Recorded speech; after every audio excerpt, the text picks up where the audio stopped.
किसी के मन की बातें पढ़ने के लिए आपको 3 तरीके पता होने चाहिए। ये तरीके सीखना बहुत महत्वपूर्ण है। इन तरीकों को सीखकर आप आसानी से समझ सकते हैं कि कोई कैसा सोच रहा है। तो आइए, मैं आपको गौतम बुद्ध की एक कहानी सुनाता हूं जो आपको दूसरों के मन को पढ़ने के तरीके सिखाएगी। बहुत समय पहले की बात है। एक छोटे से गांव में 2 भाई थे। बड़े भाई को अंधा था, इसीलिए वह हमेशा घर पर ही रहता था और छोटे भाई खेती करता था। हालांकि खेतों में बहुत सारे जानवर थे और उनके कारण पूरी कृषि बर्बाद हो रही थी। इससे छोटे भाई को बहुत परेशानी हो रही थी। फिर एक दिन उसे ख्याल आया कि वह अपने अंधे बड़े भाई की मदद क्यों नहीं लेता, ताकि वह खेतों से जानवरों को भगा सके। क्योंकि उसका बड़ा भाई अंधा था, वह खेत में बैठकर जानवरों की आवाज सुनते ही उन्हें डरा सकता था। इस तरीके से हमारी कृषि बच सकती थी। इस सब कुछ सोचने के बाद उसने अपने खेत में एक छोटा सा झोपड़ा बनाया और अपने अंधे भाई को उसमें रखा। उसने उससे कहा, भाई, अगर तुम किसी जानवर की आवाज सुनो तो जोर से चिल्लाओ और जानवर यहां से भाग जाएंगे।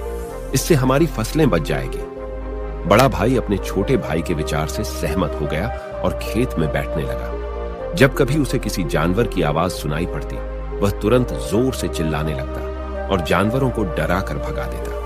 वे कई दिनों तक यह अभ्यास जारी रखते हैं। एक दिन एक हिरण उनके खेत में दौड़ रहा था और खेत को तोड़कर भाग गया। हालांकि एक राजा भी वहां था जो हिरण की पीछा कर रहा था।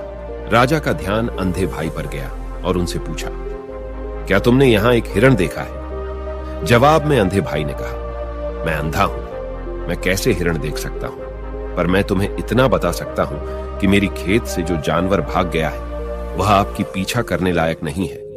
आप अपना समय बर्बाद कर रहे हैं। राजा उस अंधे के शब्दों से चौंका हुआ था। उसे आश्चर्य हुआ कि अंधा यह कैसे कह सकता है कि जो हिरण मैं ढूंढ रहा हूं वह पीछा करने लायक नहीं है। तब राजा ने अंधे से कहा, क्या तुम मुझसे झूठ नहीं बोल रहे? एक ओर तुम कहते हो कि तुम अंधा हो और दूसरी ओर तुम यह दावा करते हो कि वह जानवर जो यहां से भाग गया है मेरे पीछे पड़ने के लायक नहीं है। फिर अंधा भाई ने कहा, ओ राजा, वह प्राणी जिसे तुम हिरण समझ रहे हो वह वास्तव में हिरण नहीं है। वह एक मादा हिरण है और मेरे ज्ञान के अनुसार वह गर्भवती है। मैंने कभी सुना नहीं है कि कोई राजा एक गर्भवती मादा हिरण की शिकार करता है। इसलिए मैं तुम्हें यह कह रहा हूं कि वह तुम्हारे पीछे पड़ने के लायक नहीं है। तुम्हें उसकी पीछा करने में अपना समय बर्बाद नहीं करना चाहिए। यह सुनकर राजा और भी हैरान हुआ। उसे समझ में नहीं आया कि अंधा यह कैसे जान सकता है कि वह गर्भवती मादा हिरण है। उसने सोचा कि कैसे एक अंधा यह जान सकता है मैं जिस हिरण की शिकार कर रहा हूं वह क्या गर्भवती है या नहीं। इस अद्भुत अंधे का इतना आत्मविश्वास के साथ कैसे कह सकता है? इसलिए मुझे इसे जांच करना होगा। इसलिए राजा ने सत्यता जानने का निश्चय किया और अपने कमांडर से कहा, कमांडर, मुझे चाहिए कि वह प्राणी जिंदा रहे, क्योंकि मुझे जांच करना है कि यह वाकई एक गर्भवती मादा हिरण है। यह अंधा आदमी इतनी आत्मविश्वास के साथ कह रहा है और मुझे यह सुनिश्चित करना है। जाओ और जांचो कि क्या वह एक गर्भवती मादा हिरण है। राजा के आदेश पर कमांडरों ने हिरण को पा करने के लिए चला गया। कुछ समय बाद जब वह लौटे तो राजा से कहा, राजा, यह अंधा आदमी पूरी तरह से सही कह रहा है। वह वाकई एक गर्भवती मादा हिरण है। इस सुनकर राजा हैरान हो गया। उसे समझ में नहीं आया कि यह अंधा आदमी कैसे जान सकता है कि वह गर्भवती मादा हिरण है। राजा के मन में कई सवाल उठे। आखिरकार राजा ने इस पर पूरी तरह से समझौता करने का निश्चय किया और अंधे से कहा, सुनो, मुझे यह नहीं पता कि तुम सचमुच अंधे हो या नहीं, लेकिन मैं तुमसे एक सवाल पूछने आया हूं। क्या तुम मेरे सवाल का सही जवाब दोगे? जवाब में अंधे ने कहा, राजा, आप मुझसे जो भी पूछना चाहेंगे मैं आपको सच्चाई से जवाब दूंगा। राजा ने कहा, देखो, एक और तुम कहते हो कि तुम अंधे हो और दूसरी तरफ तुमने मुझे कहा कि मैं जिस जानवर की मैं पीछा कर रहा था, तुम कहते हो कि वह गर्भवती मादा हिरण है और साथ में तुम्हें यह भी पता लगाता है कि तुम्हारे खेतों में जानवर कब आते हैं और कब जाते हैं। तुमने यह सब कैसे अनुमान लगाया? तब अंधा आदमी ने समझाया, सर, जब आप उस मादा हिरण की पीछा कर रहे थे तो उसकी गति और दौड़ते हुए आवाज से ही मुझे पहले से ही समझ आ गया था कि यह हिरण है और मेरी खेत की बांध काफी छोटी थी, उसकी ऊंचाई ज्यादा नहीं थी।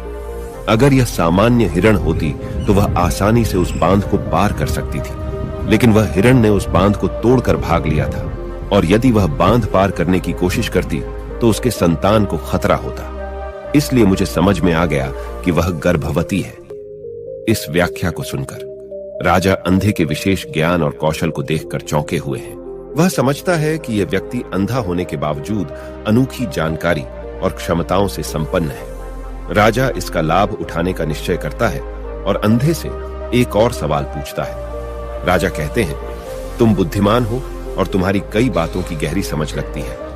आज मैंने तुम्हें यहां बुलाया है ताकि जान सकूं कि मेरी पत्नी मेरे प्रति विश्वासी है या नहीं। अंधा आदमी जवाब देता है, ओ राजा, ऐसा सवाल कैसा है?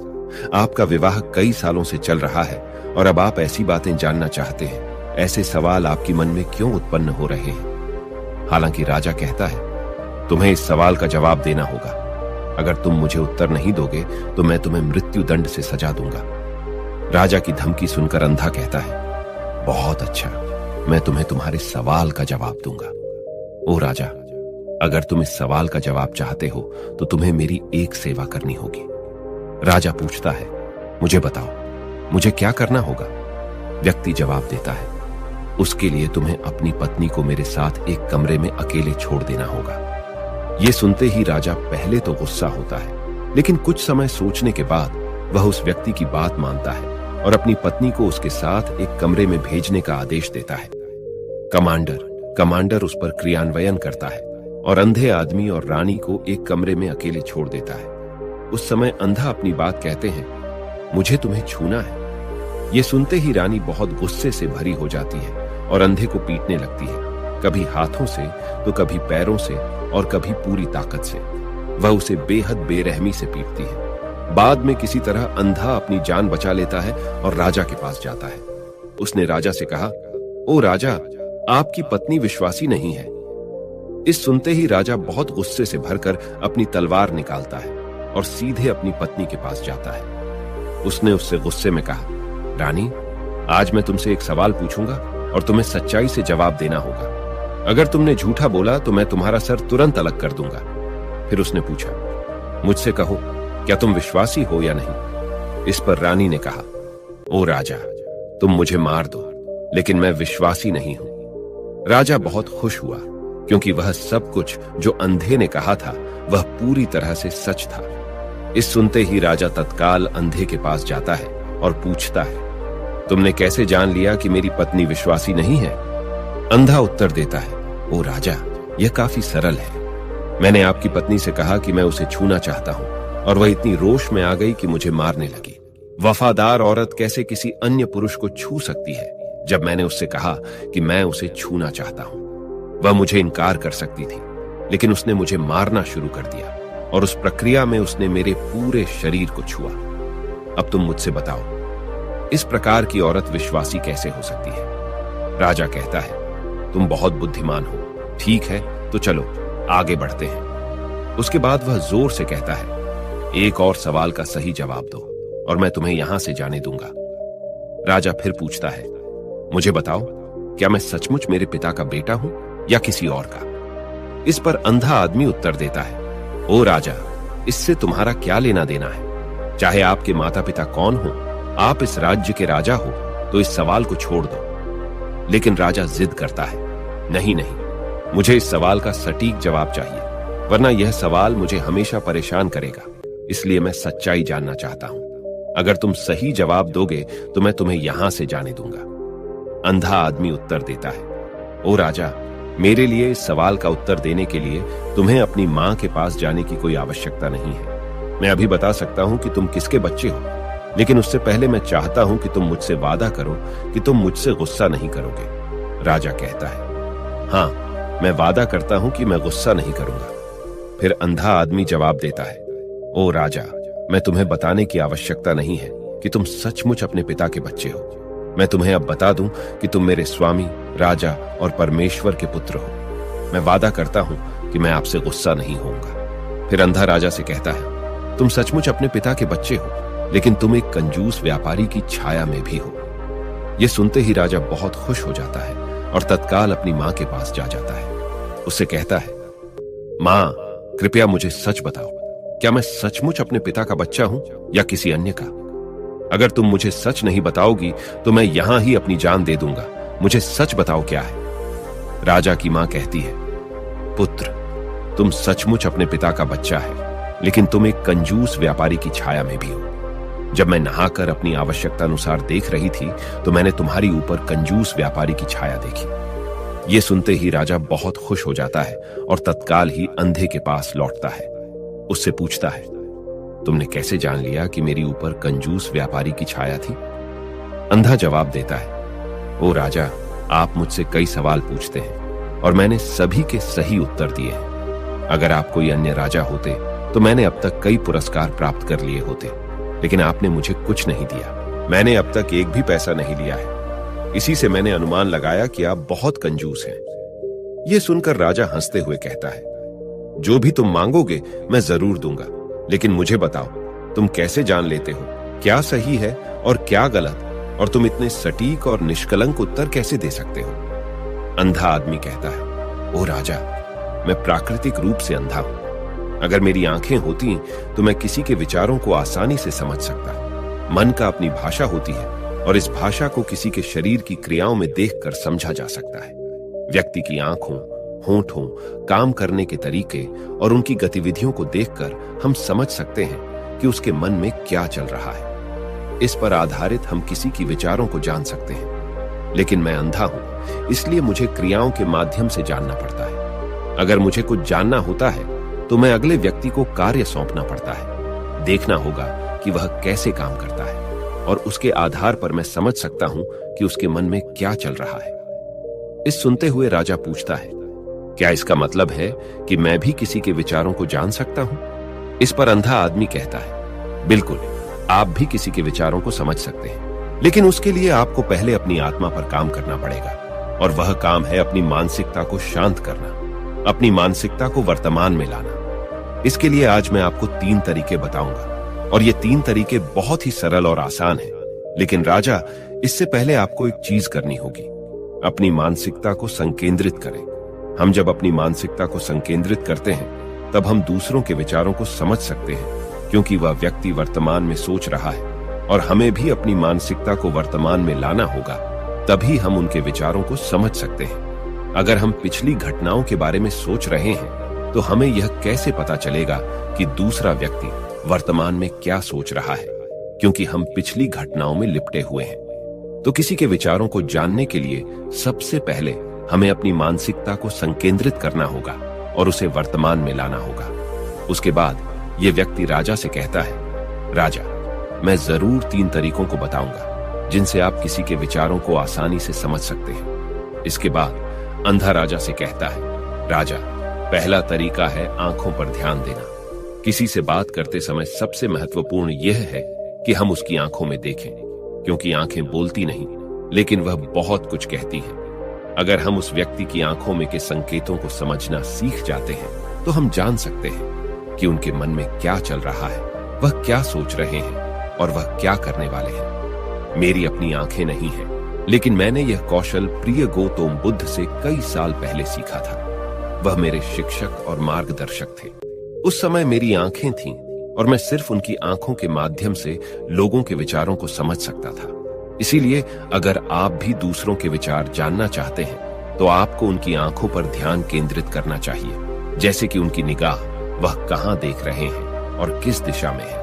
अगर जब आप उनसे बात कर रहे होते हैं उनकी आंखें इधर उधर घूम रही हों तो यह मतलब है कि वे बातचीत से बचने का तरीका ढूंढ रहे हैं और कोई शायद झूठ बोल रहा हो। अगर व्यक्ति सीधे नजर से टकरा रहा है तो यह मतलब है कि उसका डर है कि उनका झूठ प्रकट हो सकता है और लोग सच्चाई को जान लेंगे। लेकिन अगर उनकी आंखें बिना हिले आपको देख रही हैं तो वह शायद ईमानदार हो सकते हैं और उन्हें आपसे बात करना और अपने विचार साझा करना है। इसके अलावा देखें कि उनकी भौं कैसे हिल रही है। अगर वह दूसरी ओर देखते हुए उनकी भौं नीचे जाती है तो वह शायद कुछ सोच रहे हैं या किसी अन्य चीज के बारे में चिंतित है। अगर उनकी भौं ऊपर जाती है और उनकी आंखें बड़ी हो जाती हैं तो वह आश्चर्यित या जिज्ञासु हो सकते हैं जिन्हें आपके विचारों के बारे में। यहां तक कि देखें कि उनकी पूंजी इतनी बड़ी या छोटी है। पूंजी आंख का काला हिस्सा होती है। अगर पूंजी बड़ी होती है तो यह मतलब है कि वह आपको पसंद करते हैं या आपके कहे को पसंद कर रहे हैं। वह उत्साहित या खुश है। अगर पूंजी छोटी होती है तो यह मतलब है कि वह आपको पसंद नहीं करते हैं या आपके कहे को पसंद नहीं कर रहे हैं। वह असहज या गुस्से में है। इसके अलावा देखें कि उनकी आंखों की सफेदी कितनी लाल है या कितनी सफेद है। आंख का सफेद हिस्सा स्क्लेरा कहलाता है। अगर स्क्लेरा लाल होती है तो यह मतलब है कि वह थके हुए, तंत्रित या बीमार हो सकते हैं। वह आपसे बात करना नहीं चाहते होंगे। मैं एक समय याद करता हूं जब मैंने एक थके हुए व्यक्ति से मिला था जो यात्रा कर रहे थे। हम जब बात कर रहे थे तो उसकी आंखें बहुत घूमती रहती थी, मुझे कभी देखती नहीं। इससे दिखाई देता था कि उसको चिंता थी और वह जल्दी जाना चाहता था। मुझे लगा कि वह कुछ छुपा रहा हो सकता है। वह मेरे साथ बात करना नहीं चाहता था, इसलिए मैंने उससे और सवाल पूछे। मैंने पता लगाया कि उसका एक गुप्त योजना था। इसी तरह अन्य भी चेहरे की भावनाओं की अन्य व्यक्तिगत व्यवहार होते हैं जो हमें आसानी से व्यक्ति के विचार समझने में मदद कर सकते हैं। कभी कभी व्यक्ति अपने चेहरे के माध्यम से विभिन्न व्यवहार दिखाता है। यदि आप किसी के चेहरे के अभिव्यक्ति पर ध्यान देते हैं तो आप आसानी से समझ सकते हैं कि वह व्यक्ति निराश है, बहुत दुखी है या बहुत खुश है। आप यह भी समझ सकते हैं कि वह अंदर कैसा महसूस कर रहे हैं, और ये सब बातें उनके चेहरे की अभिव्यक्ति के माध्यम से निश्चित की जा सकती हैं। ओ राजा, चेहरा एक चित्र की तरह है जो दिखाता है कि लोग अंदर कैसा महसूस कर रहे हैं। अगर वे कुछ नहीं कहते हैं तो यदि आप लोगों को बेहतर समझना चाहते हैं तो आपको इन नीरव संकेतों पर ध्यान देना होगा। जब आप किसी को देखते हैं जिनका मुंह नीचे की ओर मुड़ जाता है और छोटे से दुखी चेहरा बनता है, तो आमतौर पर यह मतलब होता है कि वह खुश नहीं है, संतुष्ट नहीं है या कुछ हार गए हैं। आप उनकी आंखों और उनके शरीर से भी समझ सकते हैं कि वह कैसा महसूस कर रहे हैं। वह निचले भावनाओं को महसूस कर रहे हैं। दूसरी ओर, जब कोई बड़ी और सच्ची मुस्कान होती है जो आंखों और गालों को उठाती है, वह खुशी, मित्रता और दयालुता की संकेत है। इसमें आंखों का बड़ा महत्व है। जब वे छोटी और चमकीली होती हैं, तो आप सुनिश्चित हो सकते हैं कि मुस्कान सच्ची है।